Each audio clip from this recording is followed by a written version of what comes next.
क्यों हिमालय पर्वत से मिल रहे हैं कलयुग के अंत के संकेत? क्या आज भी रामायण और महाभारत काल के लोग हिमालय की गुफाओं में छुपकर कल की अवतार का इंतजार कर रहे हैं? दोस्तों, आज मैं आपको हिमालय पर्वत के ऐसे ऐसे रहस्य बताने वाला हूँ जिन्हें आपने कभी नहीं सुना होगा। जब आप इन रहस्यों को जानोगे तो आपकी आंखें फटी की फटी रह जाएगी। यहाँ पर ऐसे ऐसे योगी और साधु संत रहते हैं जो हजारों सालों से खून जमा देने वाली ठंड में बिना कुछ खाए पिए तप कर रहे हैं। इसके अलावा बहुत सी रहस्यमय गुफाएं भी हिमालय क्षेत्र में है। माना जाता है कि इन गुफाओं में तपस्वी लोग हजारों सालों से तपस्या कर रहे हैं। कई लोगों का मानना है कि इन गुफाओं में प्राचीन समय के हथियार छुपा कर रखे गए हैं। वहीं कुछ लोगों का मानना है कि इनमें प्राचीन समय के खजानों को छुपा कर रखा गया है। माना तो यह भी जाता है कि इन गुफाओं के अंदर कोई दूसरी दुनिया बसी हुई है।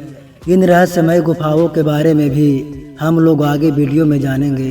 साथ ही हिमालय क्षेत्र में रहने वाले एलियंस और विचित्र प्रकार के जीवों के बारे में भी हम आगे वीडियो में जानने वाले हैं। इसके अलावा हिमालय क्षेत्र में बसे हुए उन गुप्त शहरों के बारे में भी हम जानेंगे जहां पर केवल सिद्ध पुरुष जा सकते हैं। इसके अतिरिक्त हिमालय में पाए जाने वाली बहुत सी जड़ी बूटियों के बारे में जानेंगे जिससे मरे हुए इंसान को भी जिंदा किया जा सकता है। इसके अलावा हिमालय पर्वत के और भी कई चौंकाने वाले रहस्यों को हम जानने वाले हैं। वीडियो शुरू करने से पहले एक छोटा सा निवेदन है कि कमेंट में हर हर महादेव अवश्य लिखें। दोस्तों, हिमालय शब्द संस्कृत के हिम तथा आलय दो शब्दों से मिलकर बना है, जिसका शाब्दिक अर्थ होता है बर्फ का घर। हिमालय पर्वतमाला काफ़ी ऊंची होने के कारण वहां पर बहुत ही ज़्यादा ठंड रहती है, जिसके कारण शत्रु राष्ट्र उसको पार करके भारत पर आक्रमण नहीं कर सकता। इस प्रकार हिमालय भारत की रक्षा करने वाली प्राकृतिक दीवार है। प्राचीन काल में हिमालय में ही देवी देवता रहते थे। यहीं पर ब्रह्मा, विष्णु और शिव का स्थान था और यहीं पर नंदन कानन वन में इंद्र का राज्य था। इंद्र के राज्य के पास ही गंधर्व और यक्ष के राजा की नगरी अलकापुरी स्थित थी। यहाँ पर कुछ स्थान केवल देवी देवताओं और तपस्वी के लिए ही है। यहाँ पर किसी भी प्रकार की आबादी का होना वर्जित माना गया है, लेकिन मानव आबादी के विस्फोट और तीर्थों के बाजारीकरण के चलते अब हिमालय में सामान्य मानवों की उपस्थिति घातक सिद्ध होने वाली है। हिमालय से निकलने वाली हजारों नदियों जैसे गंगा, यमुना, सिंध, ब्रह्मपुत्र और यंग तेज पर बांध बनाए जाने के बाद हिमालय की प्रकृति बिगड़ चुकी है। यह ऐसी नदियां हैं जिनके दम पर हजारों दूसरी नदियां जीवित हैं और इन सभी नदियों की प्रकृति बिगड़ चुकी है।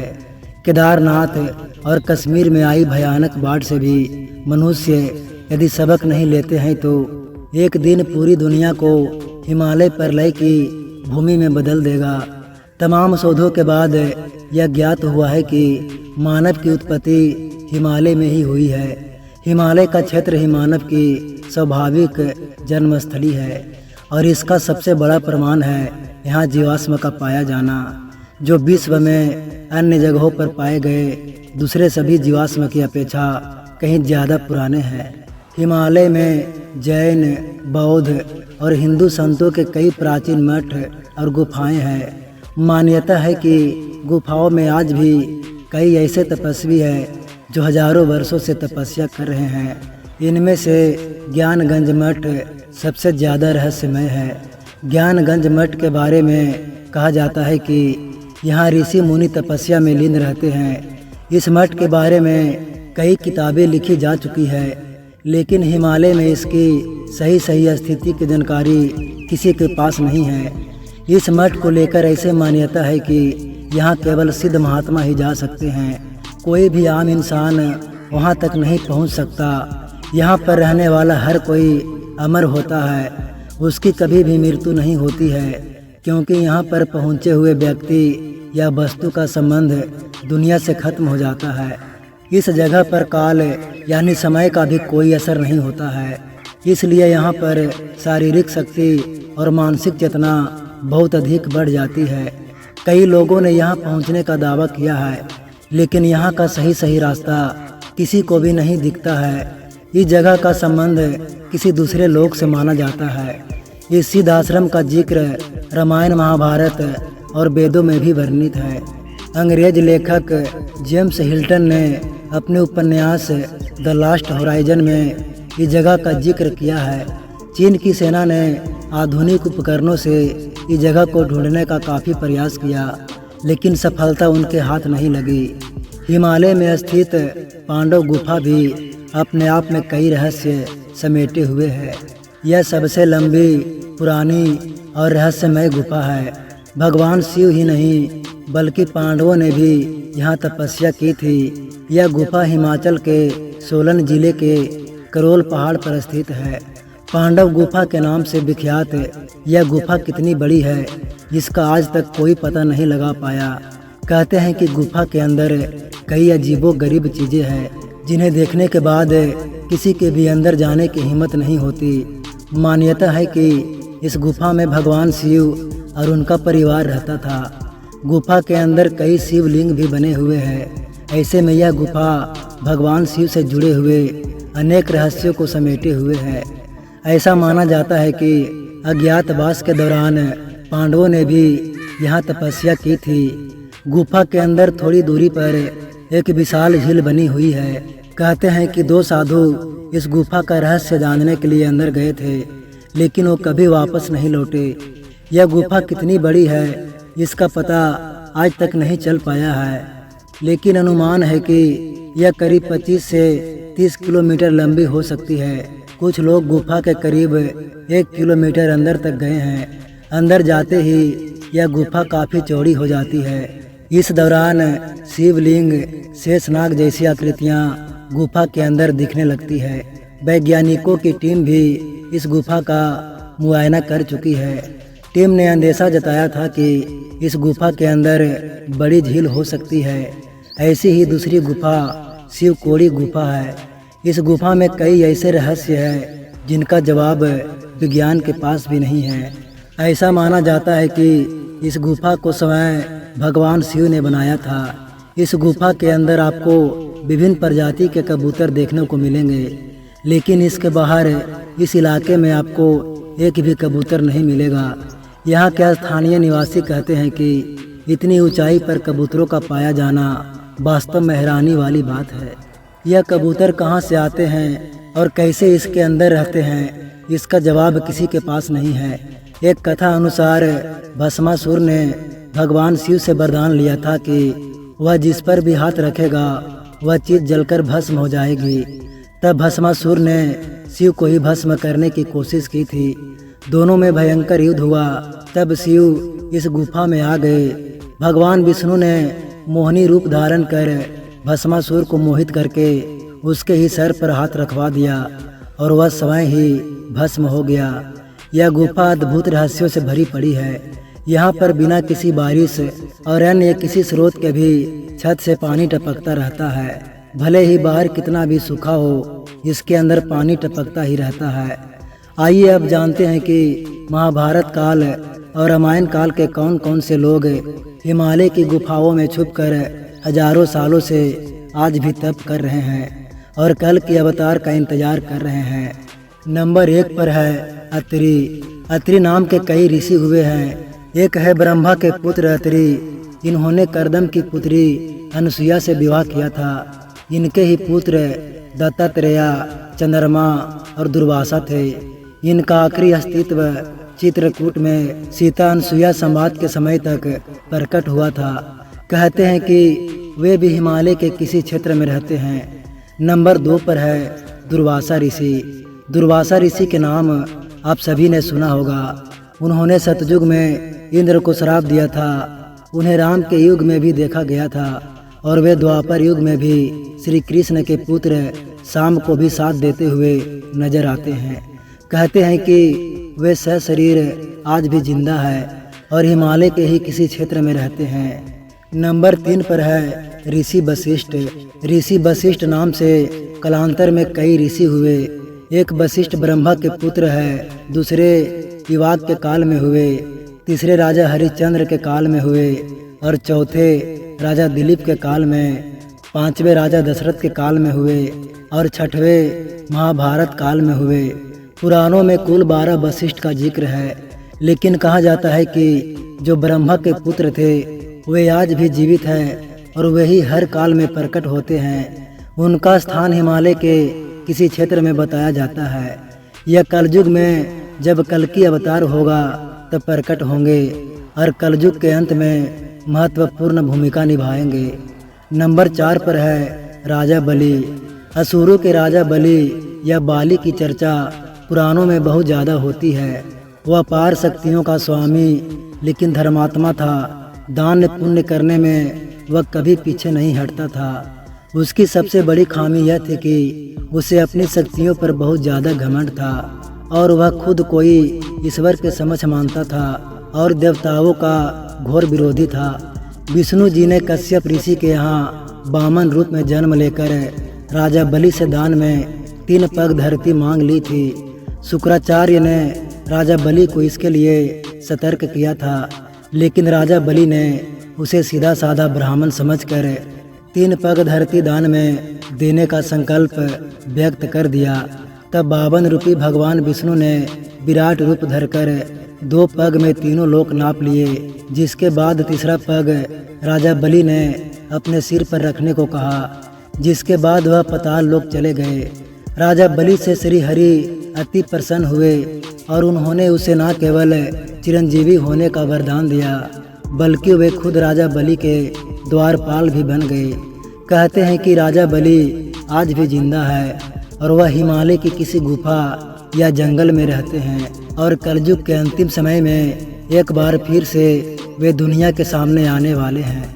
नंबर 5 पर है जामवंत। जामवंत जी को रक्षुपति कहा जाता है।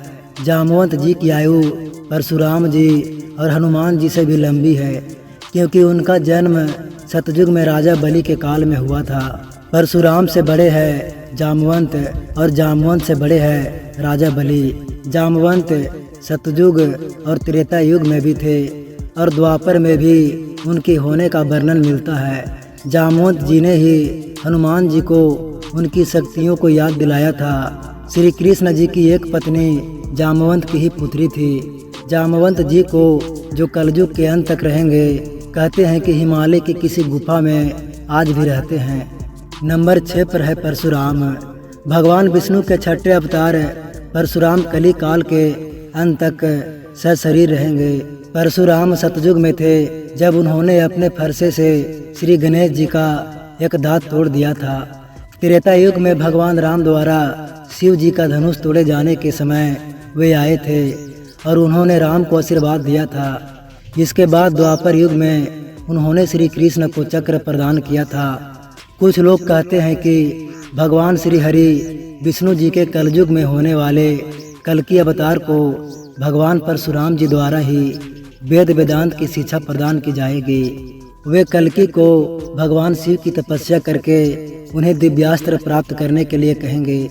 भगवान परशुराम जी हनुमान जी और विभीषण जी की भांति चिरंजीवी है तथा महेंद्र पर्वत पर निवास करते हैं। नंबर 7 पर है मार्कंडे ऋषि। भगवान शिव के परम भक्त ऋषि मार्कंडे ने कठोर तपस्या से भगवान शिव को प्रसन्न कर लिया था। कहा जाता है कि इन्होंने महामृत्युंजय जाप को सिद्ध करके मृत्यु पर विजय प्राप्त कर ली थी और वह हमेशा के लिए अजर अमर हो गए। ऐसा कहा जाता है कि वे भी हिमालय की किसी गुफा में रहते हैं और इस गुफा के अंदर और कोई नहीं जा सकता। नंबर 8 पर है हनुमान जी। हनुमान जी को एक कल्प तक धरती पर रहने का वरदान मिला है, अर्थात कली काल के अंत के बाद भी श्रीमद् भागवत पुराणों के अनुसार हनुमान जी कलयुग में गंधमादन पर्वत पर निवास करते हैं। गंधमादन पर्वत भी 3 है। अज्ञातवास के समय हिमवंत पार करके पांडव गंधमादन के पास पहुँचे थे, जो कि हिमवंत पर्वत के पास था। अर्जुन को हिमवंत और गंधमादन को पार करते दिखाया गया है। मान्यता है कि हिमालय के कैलाश पर्वत के उत्तर में गंधमादन पर्वत स्थित है और यहीं कहीं हनुमान जी का स्थान है। नंबर 9 पर है विभीषण जी। रावण के छोटे भाई विभीषण, जिन्होंने राम नाम की महिमा जपकर अपने भाई के विरुद्ध लड़ाई में श्री राम का साथ दिया था और जीवन भर राम नाम जपते रहे। उन्होंने भगवान राम को रावण की मृत्यु का राज्य बताया था। भगवान राम ने प्रसन्न होकर विभीषण को चिरंजीवी होने का वरदान दिया था। विभीषण भी हिमालय के किसी क्षेत्र में रहते हैं। नंबर 10 पर है अस्थमा। महाभारत काल में द्रौपदी के शव रहित पुत्र का वध करने और उत्तरा के गर्भ में ब्रह्मास्त्र उतारने के अपराध के चलते भगवान श्री कृष्ण ने अस्थमा को 5000 वर्षों तक सशरीर भटकते रहने का श्राप दिया था। तब अस्थमा ने ऋषि वेद व्यास जी से कहा था कि आप जहाँ रहेंगे मैं वहीं रहूँगा, और माना जाता है कि यह भी कहीं हिमालय क्षेत्र में छिप कर रह रहे हैं। नंबर 11 पर है ऋषि वेद व्यास। वेद के 4 भाग करने के कारण कृष्ण द्वैपायन रस को वेद व्यास कहा जाने लगा। उन्होंने ही महाभारत और पुराणों की रचना की थी। वेद व्यास ऋषि पराशर और सत्यवती के पुत्र थे। मान्यताओं के अनुसार यह भी कई युगों से जीवित है और कली काल में भगवान के अवतार के समय प्रकट होंगे। कहा जाता है कि यह वर्तमान में हिमालय में ही रहते हैं, जबकि कुछ लोगों के अनुसार वे गंगा तट पर रहते हैं। नंबर 12 पर है कृपाचार्य। कृपाचार्य अस्थमा के मामा और कौरवों के कुल गुरु थे। उन्हें भी चिरंजीवी रहने का वरदान है। कहते हैं कि वे भी हिमालय के किसी क्षेत्र में रहते हैं। इन सब के अलावा हिमालय ही एकमात्र ऐसा क्षेत्र है जहां दुनिया भर की जड़ी बूटियों का भंडार है।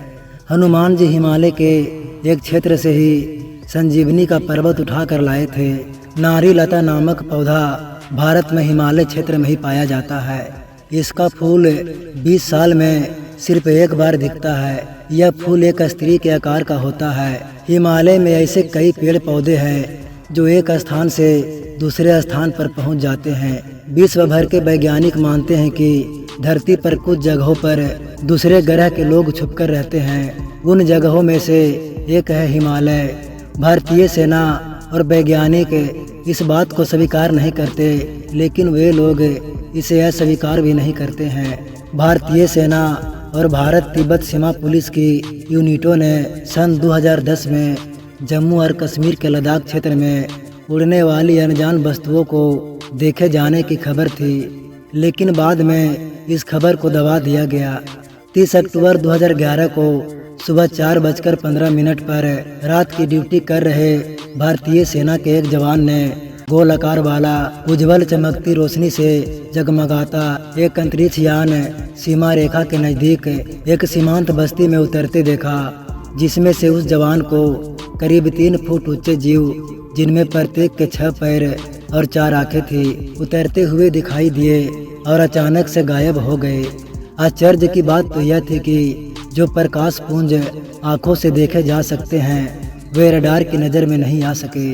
इससे यह साबित होता है कि इन पंजों में धातु नहीं है। स्पेक्ट्रम एनालाइजर भी इसके निकलने वाली किसी भी तरंग को नहीं पकड़ सका। भारतीय सेना के पूर्व प्रमुख air chief marshal PV Naik कहते हैं कि हम इस घटना को नज़रअंदाज नहीं कर सकते। हमें पता लगाना होगा कि उन्होंने कौन सी नई तकनीक अपनाई है।